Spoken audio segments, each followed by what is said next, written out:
5 టెస్టుల సిరీస్లో భాగంగా ఆస్ట్రేలియా భారత్ మరో సమరానికి సిద్ధమైంది. బ్రిస్బెయిన్లోని గబ్బా వేదికగా శనివారం నుంచి 3వ టెస్టు ప్రారంభం కానుంది. భారత కాలమానం ప్రకారం ఉదయం 5:50 మ్యాచ్ మొదలు కానుంది. పెర్త్ వేదికగా జరిగిన తొలి టెస్టులో టీమిండియా సంపూర్ణ ఆధిపత్యం చెలాయించిన విషయం తెలిసిందే.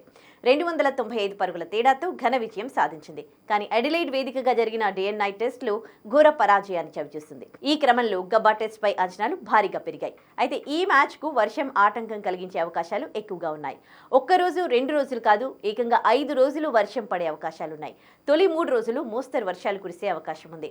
మొదటి రోజు ఉదయం, మధ్యాహ్నం, రెండో రోజు ఉదయం, సాయంత్రం, మూడో రోజు ఉదయాన వరుణుడు ఎంట్రీ ఇచ్చే అవకాశాలున్నాయని వాతావరణ శాఖ తెలిపింది. 4వ రోజు చిన్నపాటి జల్లులు మాత్రమే పడే అవకాశం ఉంది. ఇక చివరి రోజు మోస్తరు వర్షాలు కురిసే సూచనలున్నాయి. అయితే భారీ వర్షాలు, ఉరుములతో కూడిన వర్ష సూచనలు లేకపోవడం కాస్త సంతోషకరం. సాధారణంగా గబ్బాలో పేసర్లకు అనుకూలిస్తుంది. 3వ టెస్టుకు సంప్రదాయమైన గబ్బా వికెట్ను రూపొందించామని పిచ్ క్యూరేట్ చెప్పాడు. పేస్, వేగం ఉండేలా బౌన్సీ పిచ్ను సిద్ధం చేశారని తెలిపాడు.